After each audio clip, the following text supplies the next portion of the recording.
তেলাওয়াত করেছি সূরা আলে ইমরানের 5 নম্বর আয়াত থেকে 9 নম্বর আয়াত পর্যন্ত।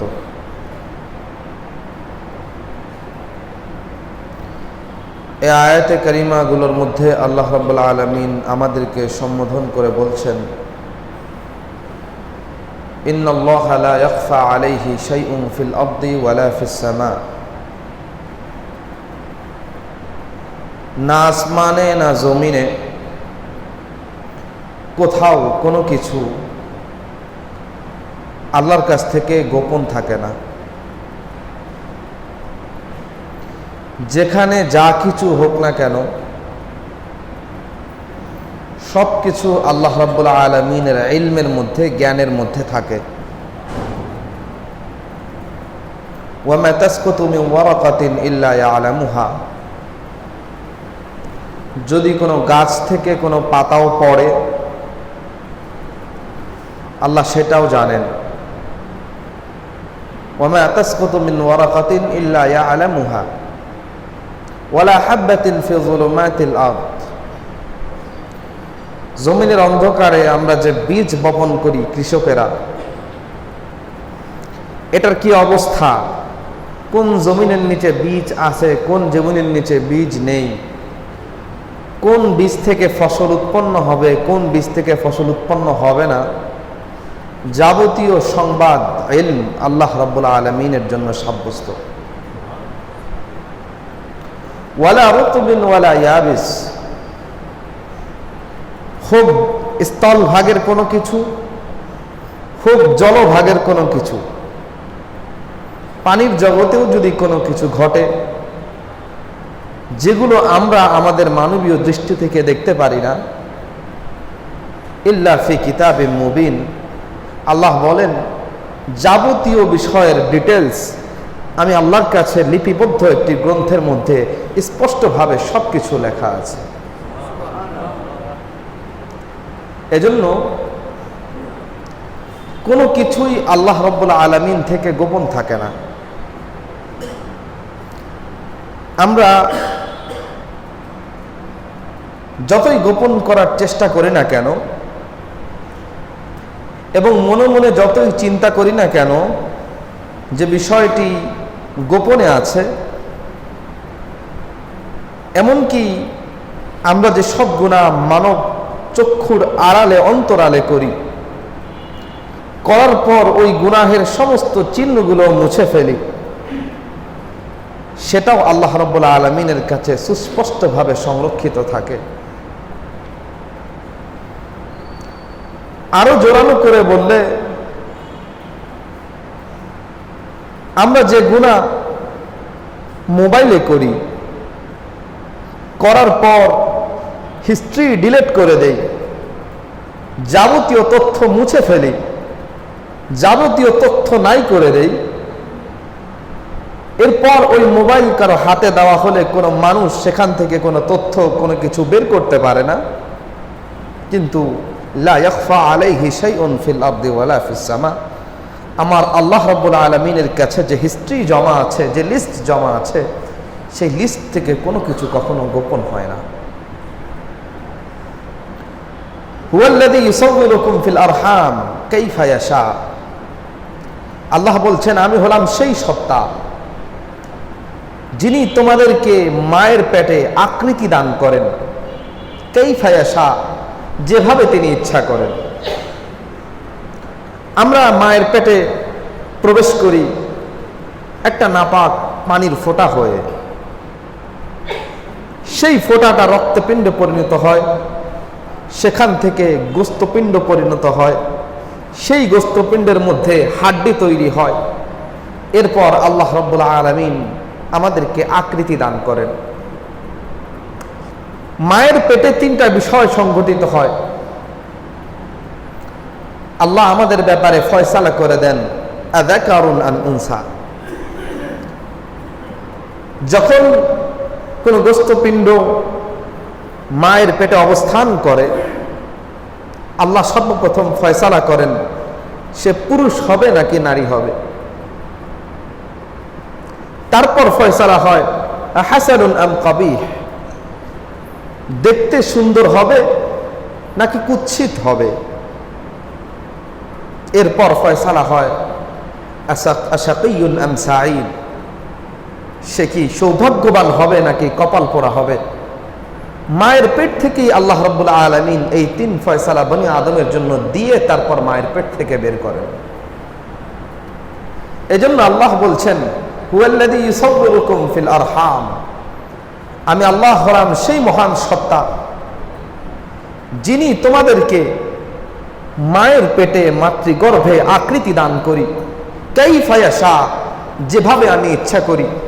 আমি আমার নিজের শান অনুযায়ী, ইচ্ছা অনুযায়ী যেভাবে খুশি তোমাদেরকে আকৃতি দান করি। লা ইলাহা ইল্লাহু, আমি আল্লাহ ছাড়া কোনো ইলাহ নেই। আল আজিজুল হাকিম, আমি মহাপরাক্রমশালী, মহাপ্রজ্ঞাবান। আমার ক্ষমতাও আছে, আবার জ্ঞানও আছে।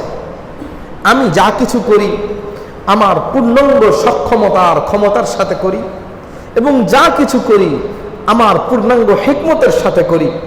তোমাদের করা কোনো ব্যবস্থাপনার মধ্যে ভুল থাকে, আমি আল্লাহ ভুল থেকে পবিত্র। তোমাদের কোনো ব্যবস্থাপনার মধ্যে সমস্যা থাকে, আমি আল্লাহ সমস্যা থেকে পবিত্র। আমি আল্লাহ হাকিম। আল্লাহ রাব্বুল আলামিনের জাতে পাকের একটা গুরুত্বপূর্ণ সিফাত হচ্ছে হিকমত। আল্লাহ রাব্বুল আলামিন যা কিছু করেন আমাদের কল্যাণের জন্য করেন। এরপর আল্লাহ বলছেন হুয়াল্লাযী আনজালা আলাইকাল কিতাব, রাসূল আল্লাহ হচ্ছেন সেই সত্তা যিনি আপনার উপর কিতাব অবতীর্ণ করেছেন। মিনহু আয়াতুম মুহকামাত, এই কিতাবের কিছু আয়াত আছে যেগুলো সুস্পষ্ট, ক্লিয়ার, একদম দ্ব্যর্থহীন। হুন্না উম্মুল কিতাব, আর এই আয়াতগুলাই কিতাবের মূল কথা। ওয়া উখারু মুতাশাবিহাত, আর কিছু আয়াত এই কিতাবের মধ্যে আছে যেগুলো ব্যর্থতাপূর্ণ, অস্পষ্ট। আল্লাহ বলতে চাচ্ছেন তিনি যে রাসূলের উপর কিতাব নাজিল করেছেন, এই কিতাবে 2 ধরনের আয়াত আছে। এক ধরনের আয়াত যেগুলোর কথা এবং মেসেজ খুবই স্পষ্ট, বলার সাথে সাথেই বোঝা যায় যে আল্লাহ কি বলতে চাচ্ছেন। এরপর আল্লাহ একটা ছোট্ট কোট করে দিচ্ছেন যে হুন্না উম্মুল কিতাব, এই আয়াতগুলোই, যে আয়াতগুলো খুবই স্পষ্ট, বললেই বোঝা যায় এই আয়াতগুলোই কোরআনের মূল কথা, এগুলোই মূল বার্তা, এগুলোই কোরআনের মূল মেসেজ। ওয়া উখারু মুতাশাবিহাত, আরো কিছু আয়াত আছে যে আয়াতগুলো অস্পষ্ট, ব্যর্থতাপূর্ণ। মানে হলো যে আয়াতগুলো আমরা মানুষ হিসাবে মানবীয় বোধ দিয়ে, মানবীয় বিবেক দিয়ে, মানবীয় মস্তিষ্ক দিয়ে, মানবীয় মেধা দিয়ে 100 ভাগ 100 ভাগ বোঝা আমাদের পক্ষে সম্ভব নয়। আল্লাহ বলছেন ফাআম্মাল্লাযীনা ফী কুলুবিহিম যায়গ, যাদের মনের মধ্যে বক্রতা আছে, যাদের অন্তর বাঁকা, ফায়াত্তাবিউনা মা তাশাবাহা মিনহু, ওরা করে কি, কোরআনের মধ্যে যাতে স্পষ্ট আয়াত আছে, যে আয়াতগুলোর অর্থ বোঝা যায়, এবং যে আয়াতগুলোর ব্যাপারে আল্লাহ বলছেন এটাই হচ্ছে কোরআনের মূল কথা, মূল বার্তা, মূল মেসেজ, এগুলোকে বাদ দিয়ে যে আয়াতগুলো ব্যর্থতাপূর্ণ, একটু অস্পষ্ট, যে আয়াতগুলো মানবীয় বুদ্ধি দিয়ে পুরোপুরি বোঝা সম্ভব নয়, সে আয়াতগুলোর পিছনে পড়ে। সে আয়াতগুলো নিয়ে ওদের আলোচনা, সে আয়াতগুলোই ওদের আলোচনার টপিক, সে আয়াতগুলোই ওদের প্রচার এবং প্রচারণার টপিক। আল্লাহ বলছেন কেন করে এরা এগুলো? ইবতিগা আল ফিতনা, মানুষের মধ্যে ফিতনা সৃষ্টি করার লক্ষ্যে, ওয়াবতিগা তা'ওয়িলি, এবং এই আয়াতগুলোকে ব্যাখ্যা করার তারা চেষ্টা করে। ওয়া মা ইয়া'লামু তা'ওয়িলাহু ইল্লাল্লাহ, অথচ আল্লাহ ছাড়া এই আয়াতগুলোর ব্যাখ্যা আর কেউ জানে না। ওয়ার রাসিখুনা ফিল ইলম, যারা গভীর জ্ঞানের অধিকারী, ইয়াকুলুনা তারা বলে আমান্না বিহি আমরা ঈমান আনলাম, কুল্লুম মিন ইনদি রাব্বিনা যা কিছু দেখছি মুহকাম আয়াত যেগুলো স্পষ্টভাবে বোঝা যাচ্ছে এগুলোও আমাদের রবের পক্ষ থেকে এসেছে, আর যেগুলো বোঝা যাচ্ছে না ব্যর্থতাপূর্ণ আয়াত এগুলোও আমাদের রবের পক্ষ থেকে এসেছে। ওয়ামা ইয়াযাক্কারু ইল্লা উলুল আলবাব, আল্লাহ বলছেন জ্ঞানীরা ছাড়া কেউ শিক্ষা গ্রহণ করে না। এইগুলো এই আয়াতের তর্জমা। এই আয়াত থেকে বোঝার মতো কয়েকটা বিষয় আছে। প্রথমত বিষয় হলো কোরআনুল কারীমে দুই ধরনের আয়াত পাওয়া যায়। এক ধরনের আয়াত যে আয়াতগুলোর অর্থ খুবই স্পষ্ট। এই আয়াতের পরিমাণ কোরআনুল কারীমে 99%। কত শতাংশ? 99%। অর্থাৎ কোরআনুল কারীমের 99% আয়াতই খুবই ক্লিয়ার, স্পষ্ট। আর 1% আয়াত এমন আছে যে আয়াতগুলো আমাদের মানবীয় মস্তিষ্কের কাছে স্পষ্ট না। আমাদের মানবীয় মেধার কাছে যে আয়াতগুলো স্পষ্ট না, আল্লাহ বলছেন, আল্লাহ নিজেই বলে দিচ্ছেন, এগুলো আমরা বের করিনি যে না কিছু স্পষ্ট কিছু অস্পষ্ট। আল্লাহই বলে দিচ্ছেন যে কিছু আয়াত আছে পুরোপুরি স্পষ্ট, আর কিছু আয়াত আছে যেটা তোমাদের মানবীয় মস্তিষ্কের কাছে অস্পষ্ট। আর যে অস্পষ্ট আয়াতগুলোর ব্যাখ্যা আল্লাহ পরেই বলছেন, ওয়ামা ইয়ালামু তাউইলাহু ইল্লাল্লাহ, আমি আল্লাহ ছাড়া কেউ এগুলোর প্রকৃত ব্যাখ্যা জানে না। তার মানে হচ্ছে ওই আয়াতগুলোর প্রকৃত ব্যাখ্যা কখনোই আমাদের মানবীয় মস্তিষ্ক দিয়ে বের করা সম্ভব না। মাঝখানে আল্লাহ বললেন একদল লোকের কথা, মাঝখানে আল্লাহ একদল লোকের কথা বললেন যারা এই আয়াতগুলোর পিছনে পড়ে, এই আয়াতগুলো নিয়ে নাড়াচাড়া করে, এই আয়াতগুলো নিয়ে বেশি ব্যাখ্যা করার চেষ্টা করে, খুব বেশি নাড়াচাড়া করার চেষ্টা করে, আলোড়ন তৈরি করার চেষ্টা করে। আল্লাহ বলছেন কেন করে, উদ্দেশ্য আল্লাহ ক্লিয়ার করে দিচ্ছেন, ইবতিগা আল ফিতনা, ফিতনা তৈরি করার জন্য। এই লোকগুলোর বৈশিষ্ট্য কি আল্লাহ সেটাও বলে দিচ্ছেন, ফি কুলুবিহিম যায়গ, তাদের হৃদয়ের মধ্যে আছে বক্রতা। সোজা মনের মানুষ না এরা হচ্ছে বাঁকা মনের মানুষ, যাদের হৃদয়ের মধ্যে সহজতা নেই, বক্রতা আছে, পেঁচগোছ আছে, এবং যাদের উদ্দেশ্য হচ্ছে ইবতিগা আল ফিতনা, ফিতনা তৈরি করা, ফাসাদ তৈরি করা। আল্লাহ বললেন ওয়ামা ইয়ালামু তাউইলাহু ইল্লাল্লাহ, আমি আল্লাহ ছাড়া আর কেউ এই আয়াতগুলোর ব্যাখ্যা জানে না। প্রিয় উপস্থিতি, কোরআনুল কারীমের কিছু আয়াত আমাদের মানবীয় রেঞ্জের বাহিরে, আমাদের মানবীয় মস্তিষ্ক দিয়ে সেই আয়াতগুলোর অর্থ বোঝা, বাস্তবতা বোঝা সম্ভব না। কেন সম্ভব না? কারণ কোরআনুল কারীম আল্লাহর কিতাব, আল্লাহর বাণী। আল্লাহ তার নিজের ইলম থেকে এটা মানব জাতিকে দান করেছেন। মানব জাতির ব্রেন এবং ইলম, জ্ঞান, মেধা, মস্তিষ্ক যাই বলি, এটার একটা সীমাবদ্ধতা আছে। এর চেয়ে বেশি মানব মস্তিষ্কের পক্ষে সম্ভব নয়। কিন্তু আল্লাহ রাব্বুল আলামিনের ইলম, জ্ঞান, এর কোনো সীমাবদ্ধতা নেই। এজন্য মানবীয় জ্ঞান যেটা সসীম, সীমাবদ্ধ, সেটা দিয়ে আল্লাহর জ্ঞান যেটা অসীম, সীমাহীন, সেটাকে বোঝা সম্ভব হবে না। সেটাকে শতভাগ বোঝা সম্ভব হবে না। কথা হলো, যদি বোঝাই সম্ভব না হয়, তাহলে আল্লাহ আবার এগুলোকে কোরআনের মধ্যে কেন দিলেন? কেন দিলেন? আল্লাহ এই আয়াতের মধ্যে প্রচ্ছন্নভাবে বলে দিয়েছেন। প্রথম কারণ হচ্ছে, এগুলো আল্লাহ এজন্য দিয়েছেন যাতে মানুষ বুঝতে পারে যে এটা আল্লাহর কিতাব। যদি মানুষ কোরআনের সব কিছুই বুঝে ফেলতো, সব আয়াত সব কিছুই উদ্ধার করে ফেলতো, তাহলে এই কথা চিন্তা করতে পারতো যে আমাদের মতো কোনো মানুষের মস্তিষ্ক থেকেই নাউজুবিল্লাহ এটা বের হয়েছে। এটা মানুষ চিন্তা করতে পারত। কিন্তু মানুষ যখন দেখবে যে না সবকিছু বের করতে পারছি, 99% বের করতে পারছি, কিন্তু 1% জিনিস আমাদের মাথার উপর দিয়ে যাচ্ছে, আমরা এটার কোনো কুল কিনারা পাচ্ছি না, তার মানে এটা আমাদের মতো কেউ তৈরি করেনি। এমন একজন মানুষ, এমন একজন সত্তা এটাকে তৈরি করেছেন যিনি আমাদের চেয়ে বহুত ঊর্ধ্বে, যার জ্ঞানকে কল্পনা করা আমাদের পক্ষে সম্ভব না। এটা হচ্ছে প্রথম কারণ। দ্বিতীয় কারণ, আমাদের মানবীয় জ্ঞানের সীমাবদ্ধতা আল্লাহ আমাদেরকে বুঝাতে চাইলেন। আল্লাহ বুঝাতে চাইলেন যে তোমরা মানুষ, আমি তোমাদেরকে মেধা দিয়েছি, জ্ঞান দিয়েছি, বুদ্ধি দিয়েছি, কিন্তু এটার একটা সীমাবদ্ধতা আছে। সেই সীমাবদ্ধতাকে অতিক্রম করে তোমরা এর চেয়ে বেশি কখনো বুঝতে পারবে না।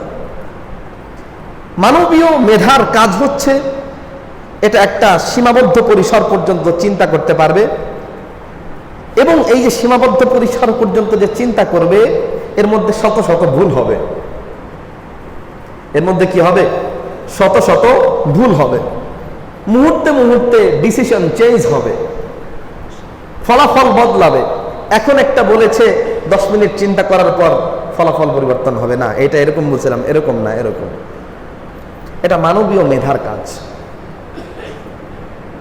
এটা পরিবর্তনশীল। মানুষ যা কিছু করে মানুষের সীমাবদ্ধ মেধা দিয়ে। আজকের বিজ্ঞান কোত্থেকে বের হয়? মানুষের মেধা থেকে। মানুষের মেধা সীমাবদ্ধ, এজন্য বিজ্ঞানও সীমাবদ্ধ। মানুষের মেধায় ভুল হয়, এজন্য বিজ্ঞানেরও ভুল হয়। মানুষের মেধা, মানুষের বুদ্ধি কখনো চূড়ান্ত নয়, এজন্য বিজ্ঞানও কখনো চূড়ান্ত নয়। এখন আমাদের মধ্যে অনেকের মধ্যে বিজ্ঞানবাদ তৈরি হয়েছে, একটা নতুন মতবাদ। অনেকেই মনে করে বিজ্ঞান হচ্ছে শতভাগ সত্য, বিজ্ঞান যা বলবে এটাই কারেক্ট, সত্য আর বিজ্ঞান এটা সমর্থ। অনেকে এরকমটা মনে করেন, এবং আমাদের এই কোভিড পরিস্থিতি আমাদেরকে এই বাস্তবতার সম্মুখীন করেছে বারবার। আমাদেরকে এই বাস্তবতার সম্মুখীন করেছে বারবার। আমরা বারবার বলেছি ক্বালা রাসূলুল্লাহ সাল্লাল্লাহু আলাইহি ওয়াসাল্লাম লা হাদওয়া ওয়ালা তিয়ারাতা ফিল ইসলাম। ইসলামে ছোঁয়াচে রোগ বলতে কিছু নাই, আমরা বারবার বলেছি। তারপরেও আপনারা এক ফুট দূরত্বে দাঁড়াইছেন কেন? হুজুর বিজ্ঞানকে তো অস্বীকার করা যায় না, ইসলামকে অস্বীকার করা যায়? বিজ্ঞানকে অস্বীকার করা যায় না, ইসলামকে অস্বীকার করা যায়? কয়দিন পরেই বিজ্ঞান বলবে যে এগুলো ভুয়া থিওরি ছিল, কয়দিন পরেই বিজ্ঞান বলবে। আর বিজ্ঞান বলুক আর না বলুক, বিজ্ঞান হচ্ছে ধারণা। বিজ্ঞান যা কিছু বলে অনুমানের ভিত্তিতে বলে। একটা বিষয় সবসময় মাথায় রাখবেন, বিজ্ঞান যা কিছু বলে কিসের ভিত্তিতে বলে? অনুমানের ভিত্তিতে বলে। চাঁদের থেকে পৃথিবীর দূরত্ব কত? এত, এত মাইল, এত হাজার কিলোমিটার। কোন বিজ্ঞানী ফিতা নিয়ে মেপে দেখছে? দেখছে নাকি? দেখে নাই। পৃথিবীর আয়তন কত, চাঁদের আয়তন কত? এত হাজার বর্গ কিলোমিটার। কোন বিজ্ঞানী ফিতা নিয়ে মেপে দেখছে? কেন জিজ্ঞেস করবেন, কেন কিভাবে বলেন? অনুমান করে বলি।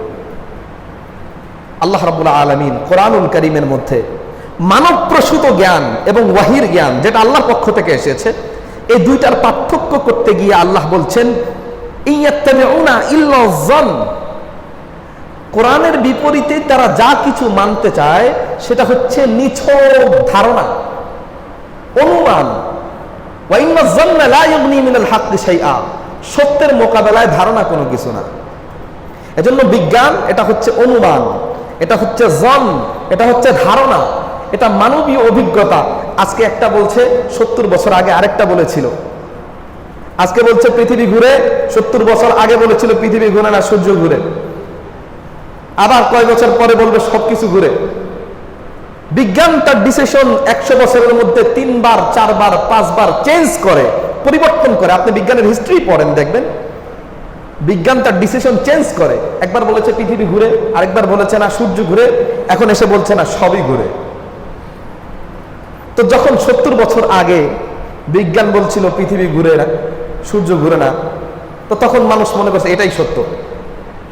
তার 70 বছর আগে যখন বিজ্ঞান বলেছিল না সূর্য ঘুরে না, পৃথিবী ঘুরে না, সূর্য ঘুরে, মানুষ তখন মনে করছে এটাই সত্য। আসলে ওইটাও সত্য ছিল না, ওইটাও সত্য ছিল না। তৃতীয়টা এসেছে সত্য। তাহলে এই মাঝখানে যে 70 বছরের যে গ্যাপ, এই গ্যাপের মধ্যে যারা বিজ্ঞানের উপর বিশ্বাস করেছে তারা সব ভুল আর মিথ্যা বিশ্বাসের উপর ছিল।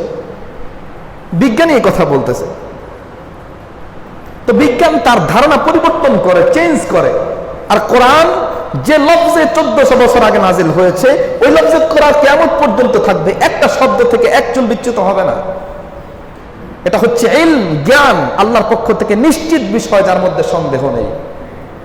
আর এর বিপরীতে আমরা যা কিছু চর্চা করি, বিজ্ঞানের নামে, সায়েন্সের নামে, মেডিকেল সায়েন্সের নামে যা কিছু আমরা চর্চা করি, এগুলো হচ্ছে ধারণা, জন।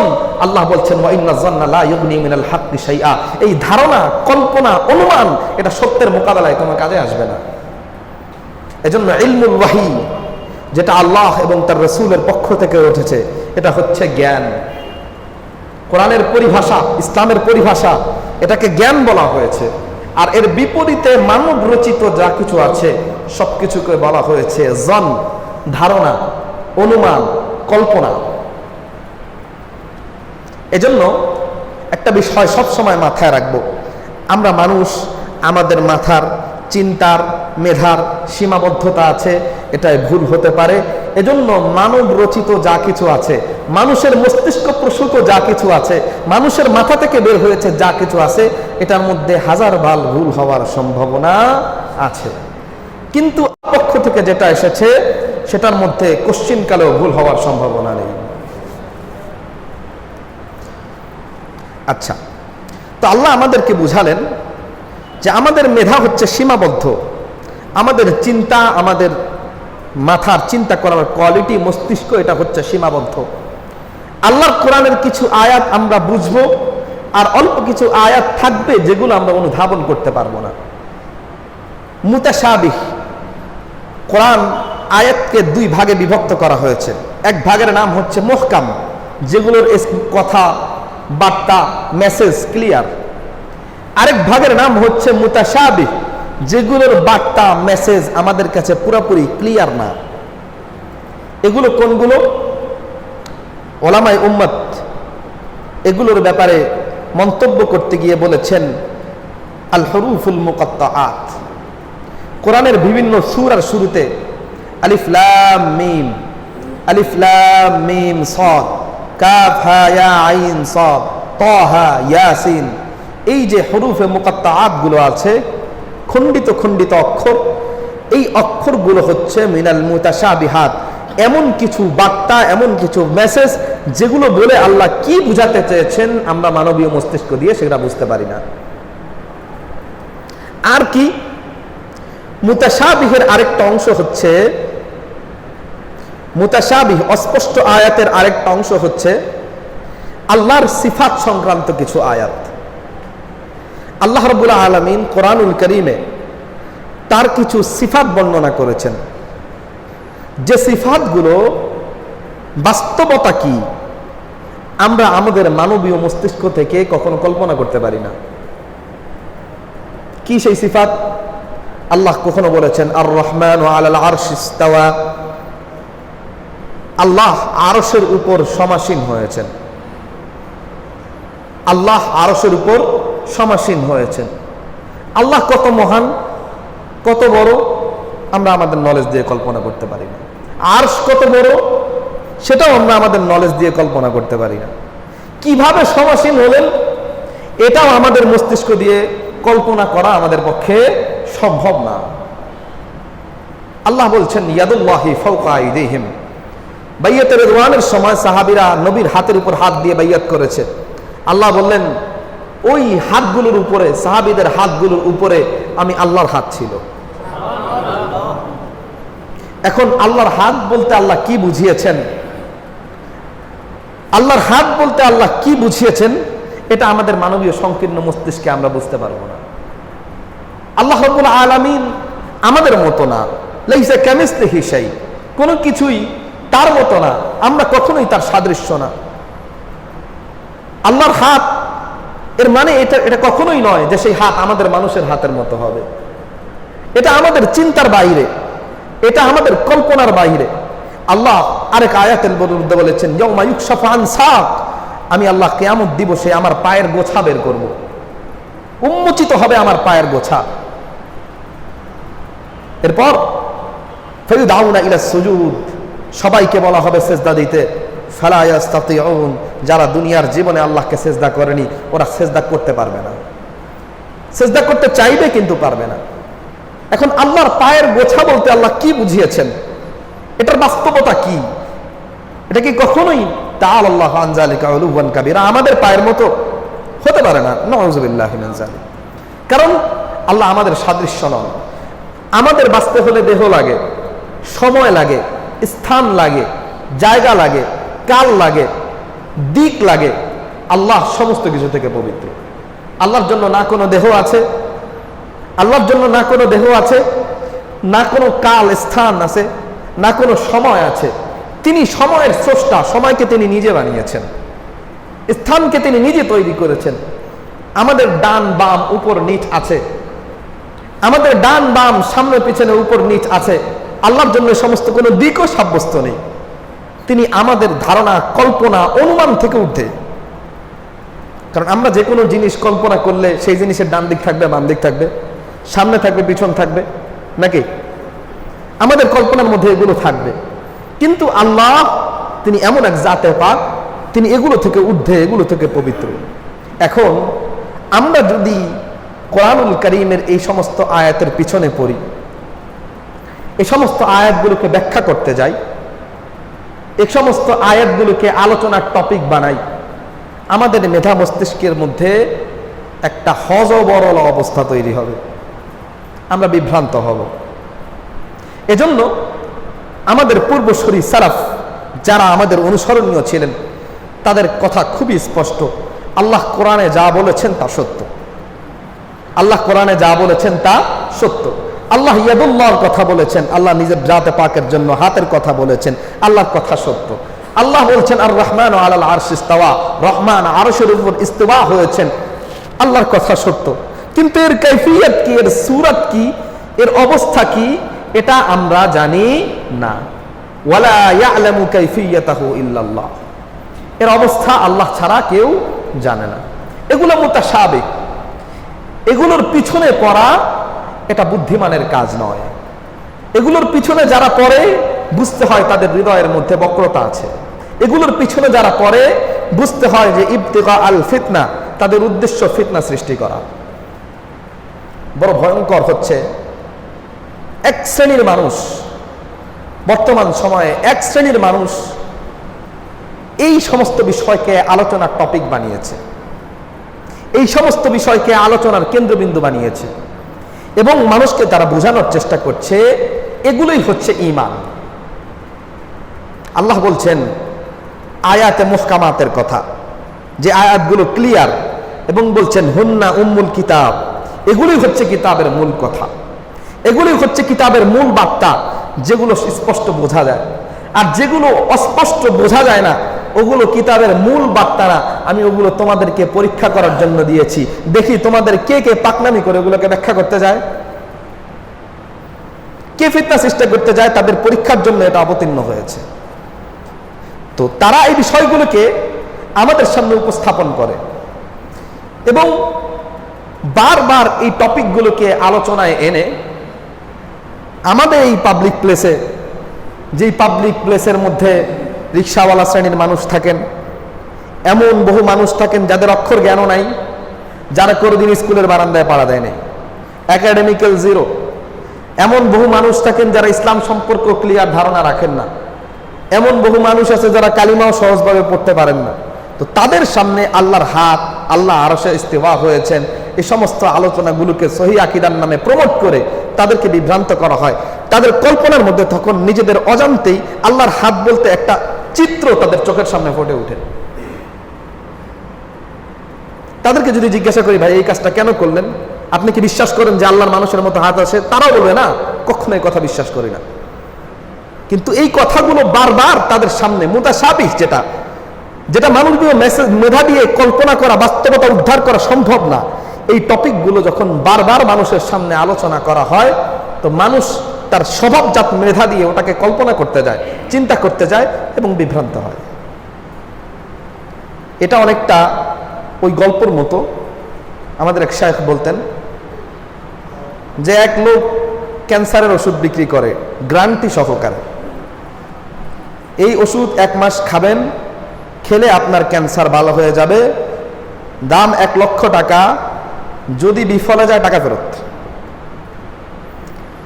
যদি বিফলে যায় টাকা ফেরত। ওষুধ বিক্রি করার সময় বলে যায় ভাই ঠিক আছে খাবেন, ঠিক আছে, একটা শর্ত আছে, ওষুধ খাওয়ার সময় কখনো বান্দরের কথা চিন্তা করবেন না। যদি 1 মাসের মধ্যে একদিনও আপনার মাথায় বান্দরের কথা আসে ওষুধ খাওয়ার সময়, তাহলে কিন্তু ওষুধ কাজ করবে না।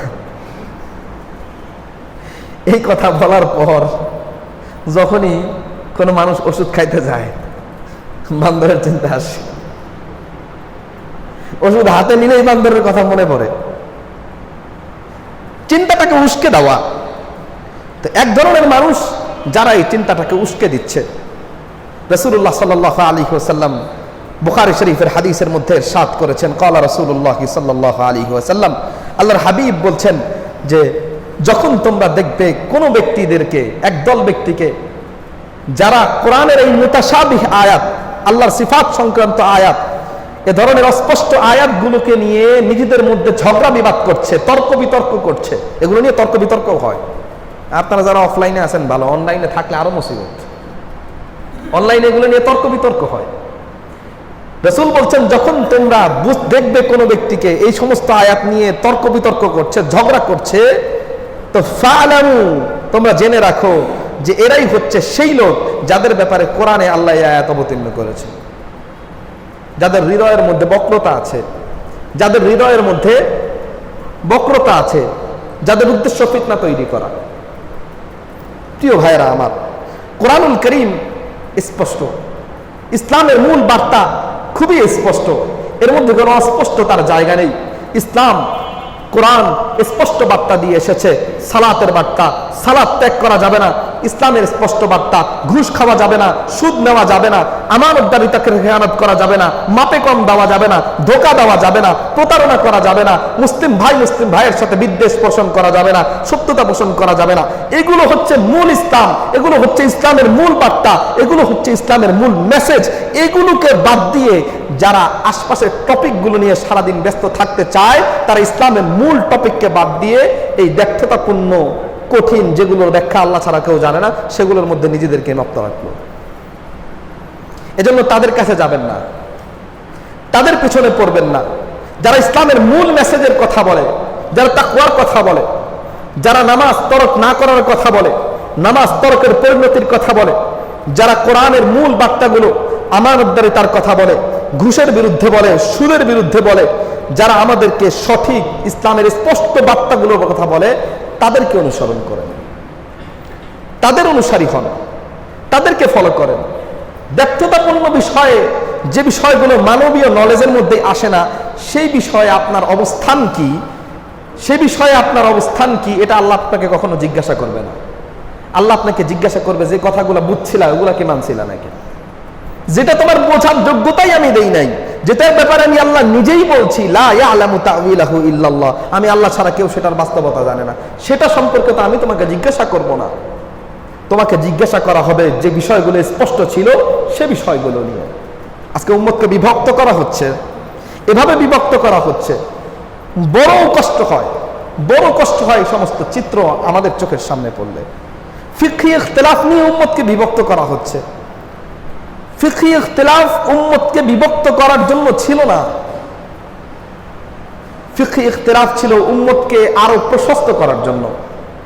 এই আলোচনা আপনারা কতটুকু বুঝবেন আল্লাহু আ'লাম, আমি জানি না, আল্লাহ ভালো জানেন। ইসলামের মূল বার্তা ফিকহি ইখতিলাফ নয়। আমিন জোরে বলা আস্তে বলা এটা ইসলামের মৌলিক বিষয় নয়। আমিন জোরে বলা আস্তে বলা উম্মত ইসলামের মৌলিক বিষয় না। হাত বুকের উপরে বাঁধা, নাভির নিচে বাঁধা, উপরে বাঁধা, এটা ইসলামের মৌলিক বিষয় না। এটা এমন একটা বিষয় যে বিষয়ের মধ্যে তেরোটাই করা যেতে পারে। এটা ইসলামের প্রশস্ততা, দ্বীনের প্রশস্ততা। এক এক সাহাবী এক একটার উপর আমল করেছেন, রাসূল এক এক সময় এক একটা করেছেন। কেন? যাতে সবগুলো করার সুযোগ থাকে, সবগুলো করা যায়। আল্লাহ রাসূল থেকেই সবগুলো সম্মতিপ্রাপ্ত। এখন যেগুলো ছিল উম্মতের জন্য এই ধরনের প্রশস্ততার বিষয়, আমরা সেগুলোকে এনে বানাইছি মারামারির বিষয়। এগুলি নিয়ে আমরা মারামারি করি, আর এর আড়ালে আমাদের শত্রুরা আমাদেরকে ধ্বংস করে দেয়। ব্যাপারটা কেমন? পাট শাক আনছেন বাড়িতে, পাট শাক আনছেন বাড়িতে, আপনি আর আপনার ছোট ভাই ঝগড়া লাগছেন কি নিয়া? পাট শাক ডালে দিয়ে খাবেন নাকি ভাজি করে খাবেন? ছোট ভাই বলতেছে ভাজি করে খাবেন, আপনি বলছেন না ডালে দিয়ে খাবো। এমন অবস্থায় আপনার শত্রুরা আপনার বাড়িতে আক্রমণ করছে, বাড়ি ঘর দখল করে নিয়ে যাবে। আপনি আর আপনার ছোট ভাই এখনো ঝগড়ায় আছেন কি নিয়া? পাট শাক ডালে দিয়ে খাবো নাকি কি দিয়ে খাবো? ভাজি করে খাবো। এটা নিয়ে আপনি আর আপনার ছোট ভাই বিতর্কে আছেন। ওদিকে শত্রু কি করতেছে? আপনার বাড়ি ঘর দখল করা শুরু করে দিছে, আপনার ভাই বোনদেরকে, অন্য ভাই বোনদেরকে মারা শুরু করে দিছে। আচ্ছা, পাট শাক ডালি দিয়ে খাইলে কোনো সমস্যা আছে? ভাজি করে খাইলে? আদৌ না খাইলে কোনো সমস্যা আছে? নাই। আমরা বিভক্তি তৈরি করছি। আমরা আমিন জোরে বলা নিয়ে, আসতে বলা নিয়ে ভাই ভাই লেগে যাচ্ছি। মসজিদ আলাদা হয়ে যাচ্ছে, এলাকার মধ্যে দলদল হয়ে যাচ্ছে, গ্রুপ হয়ে যাচ্ছে। আদৌ আমিন বললেও সমস্যা, জোরে বললেও সমস্যা নাই, আসতে বললেও সমস্যা নাই, না বললেও সমস্যা নাই। আমিন সূরা ফাতিহার পর আমিন না বললেও সমস্যা নাই, জোরে বললেও সমস্যা নাই, আসতে বললেও সমস্যা নেই। আমার ভাই, আমার মুসলিম ভাই, আমি এদেরকে দূরে ঠেলে দিচ্ছি, ডিভাইডেড তৈরি করছি ফিকহি ইখতিলাফের নামে। এগুলো উম্মতের মূল মেসেজ না, ইসলামের মূল মেসেজ না। এগুলো ইসলামের মূল মেসেজ হচ্ছে সবাই একতাবদ্ধ হয়ে থাকা। ইসলামের মূল মেসেজ হচ্ছে ভাই ভাইয়ের পাশে থাকা। ইসলামের মূল মেসেজ হচ্ছে একজন আরেকজনের গীবত না করা। ইসলামের মূল মেসেজ হচ্ছে একজন আরেকজনের সমালোচনা না করা। ইসলামের মূল মেসেজ হচ্ছে ভাইয়ে ভাইয়ের শত্রুতা না করা। ইসলামের মূল মেসেজ হচ্ছে ভাই ভাইয়ের সবসময় কল্যাণ কামনা করা। আমাদের মধ্যে কি হয়? এই সমস্ত ফিকহি বিষয় নিয়ে ইখতিলাফ হয়, মতভেদ হয়। এরপর কি করি?